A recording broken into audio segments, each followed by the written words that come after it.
Well, good evening. I'm Alan Jackson. Welcome back to Nashville.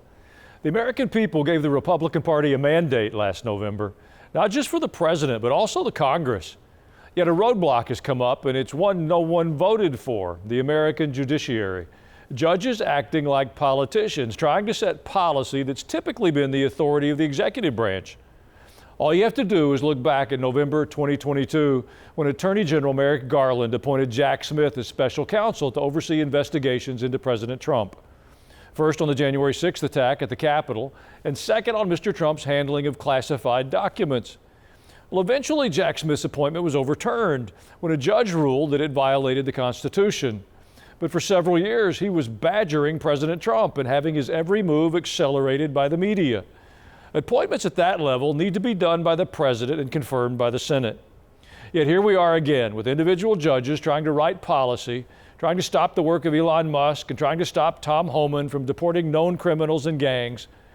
This is what they call the deep state, when the liberal Democrats lose an election and try to use the liberal judges they've appointed to get their way. Well, joining us tonight is the well-known House Republican from South Carolina, Nancy Mace. Welcome back to our show. Thank you so much for having me again. Well, the two most important issues on voters' minds last November were the economy and the lack of a border. Trump is making big progress on both, but now these previously unknown U.S. district judges are putting up roadblocks, pushing back on the will of the people. At the same time, a new bill with a lot of co-sponsors is being put together in the House that would limit the scope of what these judges can do. I like the name of it. It's called the No Rogue Act of 2025. Is that going to be how these judges are eventually stopped? Well, we've got to stop them one way or another. I believe many are saying that we're in a judicial crisis. I think it's worse than that. I think this is a constitutional crisis. It's not the role of judges to set foreign policy or military policy. Ending these deportation flights, like these people are literally here illegally. They broke the law to come here illegally. And the president has certain powers adjudicated to the executive branch that he's allowed to use. And yet these activists, I don't think we can call them activist judges. These are straight up activists. And the way that they treat people on the right, the way that they treat conservatives, the way that they treat our country, I think is unconstitutional and against the judiciary. So I hope that these bills will pass. There's a bill in the House, there's a bill in the Senate that Senator Mike Lee and Josh Hawley have put forward to try to resolve this crisis. And I hope that if it gets appealed and this kind of thing has to go all the way to the Supreme Court, we can get it done in fast order, because I'm really worried that it could take years to resolve if we just wait for the court system. It may well be that the Supreme Court ultimately decides the judges overreached. But in the meantime, the president's losing valuable time and momentum on his agenda, especially with the mandate he has from the voters. Listen to how the White House is making that so clear. This is a continuation of the lawfare that President Trump faced as a candidate, and he's now unfortunately facing as a president. Clearly, these partisan activists in the judicial branch didn't get the memo on November 5th when the American people overwhelmingly re-elected this president to continue with mass deportations. So White House counsel and the Department of Justice are working on this. They're appealing these cases, and we will continue to use the full weight of the White House counsel's office and the president's team of lawyers to fight this in court. Should the president continue with what he's doing regardless of these legal roadblocks? Oh, 100%. He should just be the president of the United States, as every other president of the United States has been, making these decisions for our country. And look, I mean, people, this is what we all voted for. And his numbers are through the roof. The American people support him. And this is why Democrat numbers are in the tank. Less than 30% of Democrats are happy with their party and what they're doing because they hate Trump, because they hate the orange man. They hate America, and they hate all of her citizens. I mean, this is what we asked for. It's what we voted for. I mean, there were just 3 men in South Carolina last Thursday from Tren de Agua. They were arrested for trying to ransack and steal items out of a gun store. And President Trump has arrested hundreds of members of Tren de Agua in the first couple of weeks of his presidency. And he's got to continue doing this. We've got to do it by every means possible. He needs to use his executive authority, and Congress needs to back him up every single time. What's most obvious to me, and should be the Democrats, is that these judges are on the side of a very small minority of the country. The American people want the government reduced, and the same with their taxes. And Elon Musk may be the smartest guy in the country to lead that effort. They in the world. certainly don't want South American gangs, rapists, and child molesters running free. Is the party that bit out of shape with Trump? I mean, yeah, that's right. And even I had a bill in January that would deport the worst of the worst criminal illegal aliens, the rapists, the pedophiles, the child molesters, the murderers of women and girls, and 145 Democrats voted against that bill. So that's what we're up against. These are the kinds of people, these heartless, soulless Democrats. This is the kind of thing they want. And on top of it, they want these illegals to vote in our elections. That's what this is about, dismantling America and all of our values. Well, Representative Mace, please stay with us for another segment. And for those of you watching, we'd love to hear your thoughts on the conversation today. If you're so inclined, send me an email at comments@alanjacksonnow.com. We'll be right back.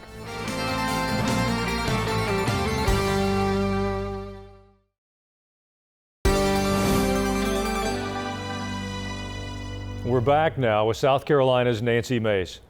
Before the end of the year, there's going to be a vote on taxes, and people want to know how that's going to affect them, especially with credit card debt at an all-time high. Will the president and the House be able to get a deal approved with the better rates that we have now? I hope so, and we have to for the American people. They're demanding it right now. We want to make sure that they can afford their groceries and their gas and their homes, their mortgages and their rentals, all those things. It's going to take us coming together and working really hard. Every single Republican needs to be on board to support the Trump agenda. You know, I know you've spent a lot of time working to protect women's sports. I haven't heard of any issues in South Carolina, but the president has demanded a full-throated apology from Governor Janet Mills of Maine for the extraordinary rudeness she showed him while the cameras were rolling. Do you remember this encounter? The NCAA has complied immediately, by the way. That's good. But I understand Maine. Is Maine here, the governor of Maine?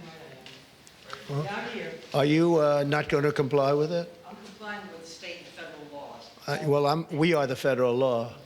Well, you better do it. You better do it because you're not going to get any federal funding at all if you don't. Your population doesn't want men playing in women's sports, so you better comply because otherwise you're not getting any federal funding. See you in court. Every state, good. I'll see you in court. I look forward to that.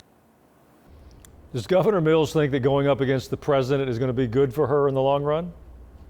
By God, I love some Donald Trump. That was a glorious moment, putting that rogue governor, that crazy leftist Looney Tune governor in Maine, who apparently hates women and girls. But look, this ideology, this wokeness, this woke ideology, this trans ideology, it's permeated everywhere, even in my home state of South Carolina, where just a few weeks ago I discovered one of our state colleges, federally and state-funded colleges, had a dorm application, because I have a kid going to college.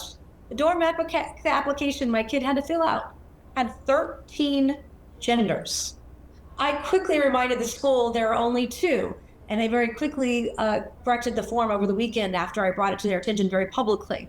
We need women who are going to speak out, they're going to be bold, they're going to be strong, and put people in their place when they put our women and girls' lives in danger.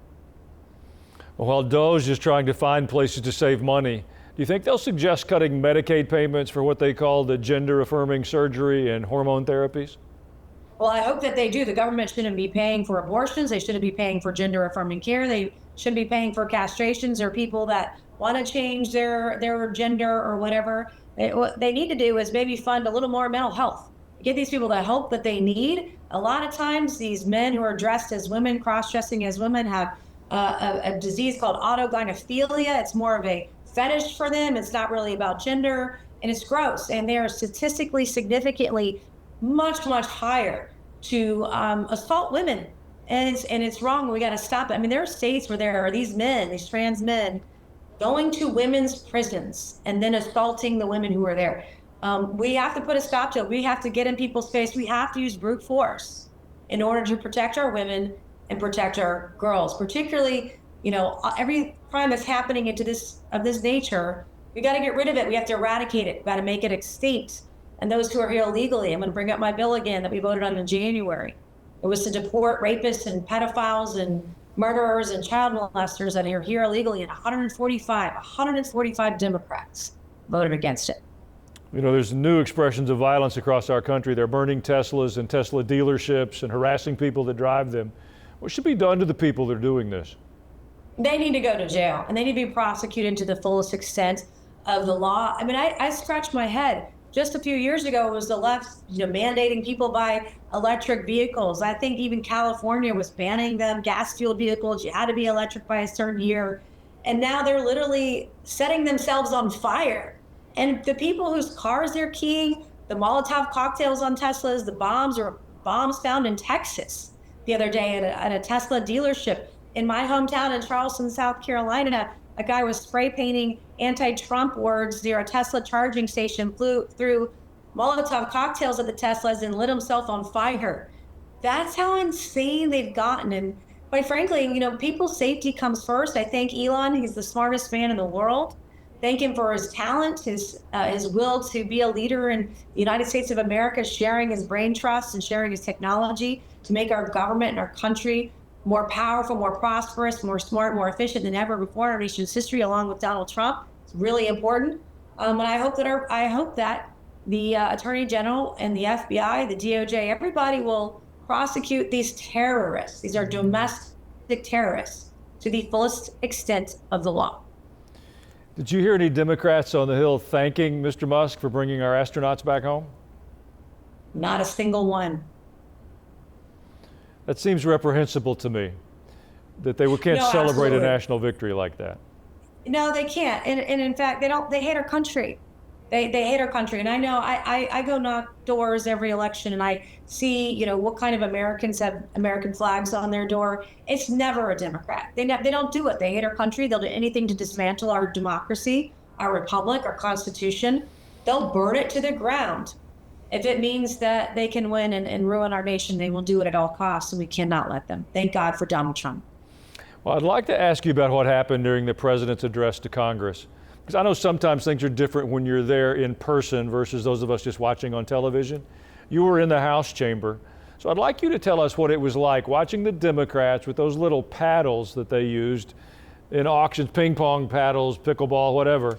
Give us a sense of how insulting it was when the Democrats didn't even stand and cheer for that young boy with cancer who was given a Secret Service badge.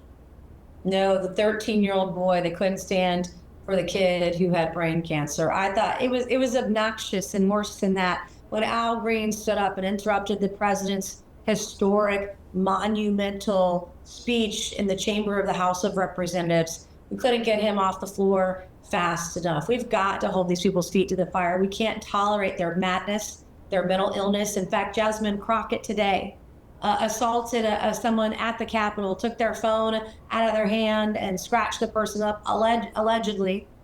And it was caught on tape. You could see it. But they've become unhinged. They're off the rails. They're acting like crazy maniacs, and someone's going to get killed if we're not careful. I'm curious, have you seen any real changes, or any truth coming from the media, even as their ratings not seem at to all. plummet? Not really. I mean, occasionally CNN will put up some polling data, and I always kind of chuckle because they have to eat their words. But beyond that, showing how good Trump is doing and how bad Democrats are doing in polling, because it's that bad, and if CNN's doing that, it's probably a lot worse. But other than that, they're still carrying on the torch of lies. They're lying about everything about Republicans. They're making things up as they go along. They're buying the lies of the Democrat Party, hook, line, and sinker. And it's wrong. They're a dying breed. Those media, the legacy media, are going extinct for a reason, because they can't tell the truth, and the American people see right through it, and they're done with it. Admittedly, I spend most of my time in the heartland of America, flyover country. But the people I listen to and hear from are so grateful for what you're doing in Washington, D.C. Can you feel that from the people? Yeah, absolutely. We feel it. There are more people that come up to me as a member of Congress in any city that I'm in, any airport, any location, asking for a high five or a fist pump. They're so happy to be American. They're proud to be an American. And unfortunately, we had 4 bad years under Joe Biden and Kamala Harris. But I think that's what it took to get our country back on track. Now we'll be able to be more conservative than ever, and people are going to be demanding we deliver on the mandate, the promises that Trump made. And it's going to save our country. And I think people are just so thrilled and so relieved, the relief that people feel, the smiles on their faces. It's okay to be pro-Trump again. Independents saying they support Trump and all of his policies. Everybody's on board except for the far left fringes.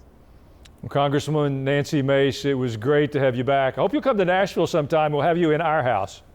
Yes, sir. Thank you very much. All right. I'll be back in a moment with some thoughts of my own.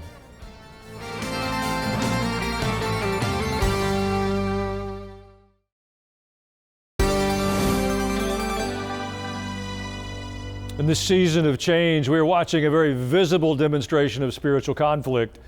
We're seeing a collision of kingdoms, and I'm not talking about politics. It's a collision of worldviews, of values, of good and evil, of dark and light. Powerful people are pushing the narrative that there are limitless numbers of genders determined by personal feelings, that it's okay for girls who've trained for years to have to settle for second and third place, while a biological male who thinks he's a woman holds up the first place medal. I call that absurd. Well, unfortunately, as we Christians have had a tendency to say, we shouldn't talk about it. Well, I disagree. We must talk about it. We must also intentionally commit to the fundamentals of our faith. And here's what that looks like. When you see expressions of things that can only be described as evil, we must respond with the most powerful forces available to us. And those forces are spiritual. We have to become people of faith in a meaningful and practical way.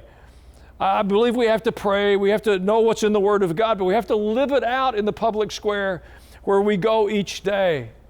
Recently, we had a doctor on our program who was telling us about his extraordinary efforts on behalf of the unborn. He's worked diligently for in utero procedures on children, open heart procedures, treatments for mothers that have taken the abortion pill and regretted it, and those seeing the consequences of that walked back. Well, just coincidentally, after being on our program, the hospital where he served for many years suspended his privileges in that hospital. Enormous pressures come upon him for a voice for the truth. You and I have to have the courage to tell the truth in this season of cultural change. I would encourage you to start in your homes with the people you love. It's important. If we will do that at our kitchen tables, at our holiday tables, we can change our world. Let's not leave it to the politicians. Let's live out our faith every day. If we'll do that, I promise you there are more reasons for hope than for despair. Well, I'll be back with your emails in just a moment.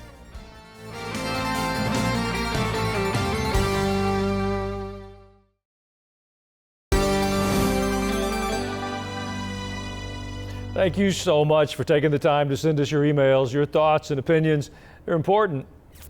Greg from Washington wrote, "Hello, Pastor Allen. I think that people really forget just how bad a person Saul of Tarsus was before he had his literal come to Jesus episode on the Damascus Road.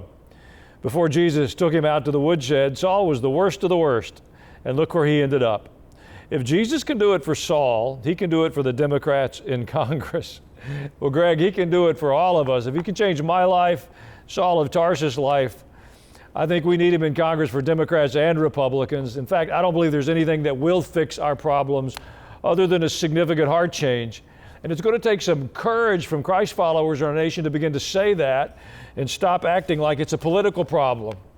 We have abandoned so much of our biblical worldview. If we'll have the courage to come back to Jesus like Saul of Tarsus encountered him on that road, our nation will be a better place." William G. commented, "My wife and I are blessed by your program. I especially liked your call for the church to be salt and light in our communities. I remember the Manhattan Declaration of 2009. I also remember that many high-profile church leaders refused to sign or endorse for a variety of reasons, none of which I felt were valid. Do you see something like this happening again?" Well, you know, with God, all things are possible. But in reality, it seems to me that the church is more divided and less courageous right now than any time in recent memory. Perhaps with the way that we see truth being told in Washington, there's an awakening coming to the pulpits of our nation. That would be a good thing for all of us if we could return to a biblical worldview and be united around the authority of Scripture and the uniqueness of Jesus. I believe that would bring freedom and liberty to all once again. Finally, Earl from Texas commented, "Can anything be done to George Soros? Everyone knows he's funding most of the corruption that's happening here, and nobody is saying anything against it." Well, now somebody has, Earl, and I thank you for it. Let's start to pray. God can change the hearts of anyone, even George Soros. Now that would be a victory we could celebrate. Make sure you send your emails to comments@alanjacksonnow.com. From all of us here in Nashville, thank you for joining us tonight, and you have a wonderful evening.